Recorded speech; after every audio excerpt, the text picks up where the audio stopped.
Hello students, welcome back to my new video. आज हम लोग पंचलाइट कहानी को सीखेंगे जो कि फणीश्वर नाथ रेणु जी की लिखी हुई कहानी है। ये एक ऐसी कहानी है जो हर साल आपके बोर्ड एग्जाम में आता है। वीडियो को एंड तक देखिएगा क्योंकि ये कहानी आप लोगों के बोर्ड एग्जाम के लिए बहुत ही महत्वपूर्ण है।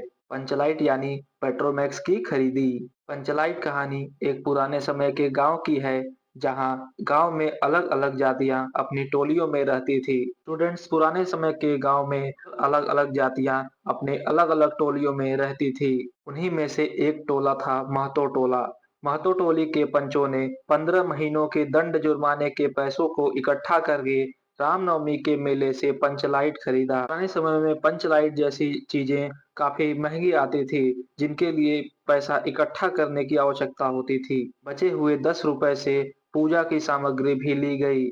मेले से लौटते वक्त सबसे आगे महतो पंचलाइट को लेकर चल रहा था। पीछे सरदार दीवान और अन्य पंच चल रहे थे। पंचलाइट देखने के लिए पूरी टोली उमड़ पड़ी और सरदार ने अपनी पत्नी को पूजा की तैयारी करने के लिए कहा। स्टूडेंट्स, पुराने समय में पंचलाइट जैसी चीजें काफी कॉस्टली आती थी और बहुत ही रेयर मानी जाती थी, इसलिए उसको देखने के लिए गांव-गांव की भीड़ लगा करती थी। महतो टोली में उत्साहपूर्ण वातावरण।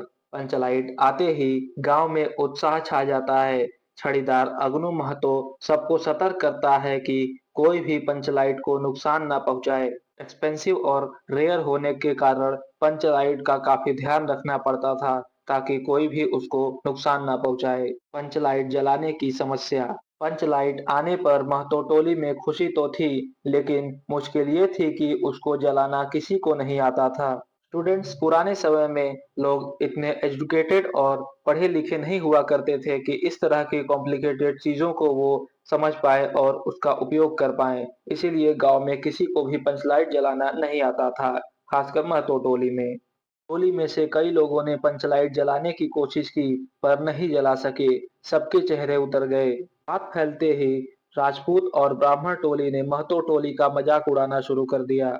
पुराने समय में अलग-अलग जातियां आपस में काफी मतभेद रखती थी। इसी कारण कोई भी एक दूसरे का मजाक उड़ाने का मौका नहीं छोड़ता था। उसके बाद महतो टोली के पंचों ने यह ठान लिया कि पंचलाइट को जलाने के लिए किसी और टोली की मदद नहीं ली जाएगी, भले ही पंचलाइट जले या यूं ही पड़े रहे।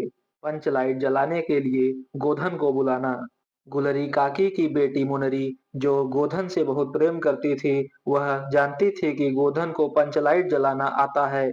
क्योंकि गोधन मुनरी से प्रेम करता था, वह हमेशा मुनरी के लिए सलमा का गाना गाया करता था। इसलिए पंचों ने गोधन का गांव से हुक्का पानी बंद कर दिया था। स्टूडेंट्स, हुक्का पानी बंद करने का अर्थ है गांव से निष्कासित कर देना अथवा बाइकआउट कर देना। गोधन को पंचलाइट जलाना आता था, इसलिए मुनरी ने यह बात अपनी सहेली के माध्यम से सरदार तक पहुंचा दिया कि गोधन को पंचलाइट जलाना आता है।